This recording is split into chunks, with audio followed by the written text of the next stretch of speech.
In recent weeks, several polls have shown support for the UK's Labour Party at record lows, with Prime Minister Keir Starmer's net favourability rating also hitting a record low of -51. But whilst Labour's poll decline is consistent across the board, it's particularly acute among young people, with The Economist's new UK poll tracker suggesting that half of under 35s who voted Labour at the 2024 general election have ditched the party, while the Greens have surged ahead.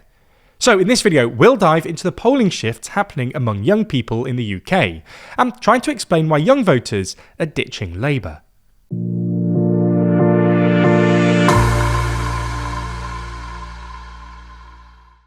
The next issue of our magazine, Too Long, is coming out soon, with this issue focusing on realignment in the Middle East, discussing how recent events fundamentally reshape the region. Pre-order your copy or subscribe by clicking the link in the description. First, let's start with some context.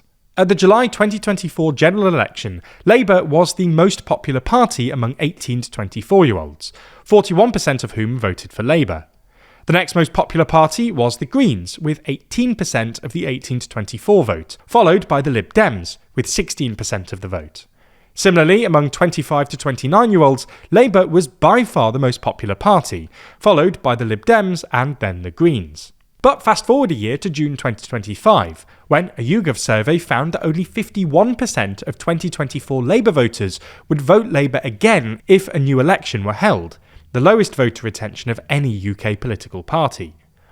This figure looked pretty terrible for Labour. At the 2024 general election, Labour managed to hold on to 71% of its 2019 voters, and even the Conservatives, who recorded their worst result in the party's history, managed to hold on to 53% of theirs, more than the 51% Labour apparently held in June.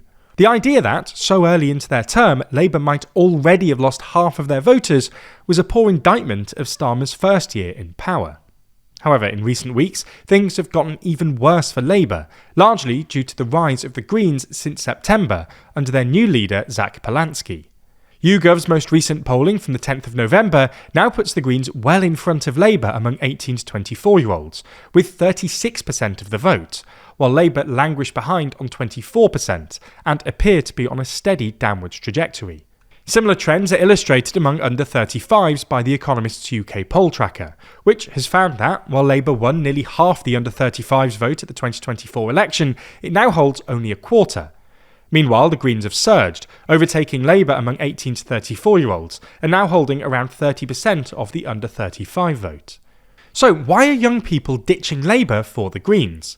Well, as we see it, the exodus of young voters has been driven by Labour's handling of at least 4 issues that young people care about: the Israel Palestine conflict, immigration, the economy, and the housing crisis. On the first issue, as we've covered in previous videos, young people globally are generally more pro-Palestine than older age groups. More in Common polling from November 2023 showed that 18 to 24-year-olds in the UK were more than 5 times more likely to sympathise with the Palestinian side than the Israeli side in the conflict. This pro-Palestine sentiment is likely to be even stronger among young people now, given that YouGov's tracker shows how, over the past year, the UK electorate as a whole has swung firmly towards Palestine when asked which side in the conflict they sympathise with more. As such, Labour's reluctance to cut ties with Israel, including the continuation of arms exports to Israel, hesitance to condemn actions by the Israeli government that brought about famine in Gaza, and silence on various recognitions of genocide in Gaza, including by a UN commission in September, undermine Labour's rhetorical support for Palestine, and encourage young voters to turn instead to parties like the Greens, which have long called for an end to arms exports to Israel. The second reason young voters are turning on Labour is the party's stance on immigration. Research published in 2023 by the Migration Observatory at the University of Oxford found that young people are more likely to say immigration is good or very good than bad or very bad, while people aged 45 plus were more likely to see it as bad than good overall. Similarly, when asked how the number of immigrants to the UK should change, 18 to 24-year-olds were far less likely than older age groups to say it should be reduced a lot, with half of 18 to 24-year-olds and 41% of 25 to 34-year-olds saying it should either be reduced a little or remain the same. Labour's confused messaging on immigration, with Starmer attracting criticism earlier this year for suggesting that the UK risked becoming an island of strangers before later backtracking, and then using his September conference speech to condemn racist violence and hatred, again suggests that Labour lacks a coherent stance on immigration, which is pushing young voters, who are generally more supportive of immigration, towards the Greens, with their staunchly pro-immigration platform. The third and fourth reasons that young voters are switching from Labour to the Greens is Labour's apparent lack of progress on the economy and housing. While these are two separate issues, we'll cover them here as one point, as they're both part of the same cost of living crisis affecting young people. For context, as this YouGov tracker shows, the economy is now by far the most important issue for 18 to 24-year-olds, while for British adults overall, it's joint top with immigration and asylum. Housing, meanwhile, has risen steadily in importance for 18 to 24-year-olds in recent years, with around 20% citing it as a top issue in 2021, compared to 27% now. This differs from UK adults more generally, among whom the trend line for housing as a top issue has remained relatively flat. This is probably because young people in the UK tend to spend a far higher proportion of their income on rent, and are more likely than older age groups to live in privately rented accommodation, which is often more expensive than other options. According to the UK government's 2021-22 English Housing Survey, among private renters, those aged between 16 to 24 spend as much as 44% of their income on rent, the highest of any age group.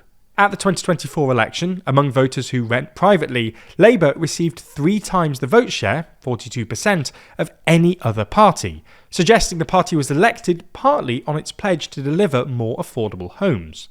However, since the election, Labour's housebuilding project appears to have stalled, with the party currently on course to miss its 1.5 million target. Moreover, while Labour's Renters' Rights Bill has restricted landlords' power to raise rents, the party has ruled out further actions like introducing rent controls, a government-set cap on rent levels or increases, despite YouGov polling for Commonwealth in 2024 finding that 75% of UK adults back the policy, and only a tiny fraction more of landlords oppose rather than support rent controls. Ultimately, the current trend of young voters ditching Labour for the Greens will probably continue, unless Labour change their approach towards the issues young people care about, like Gaza, the economy and housing.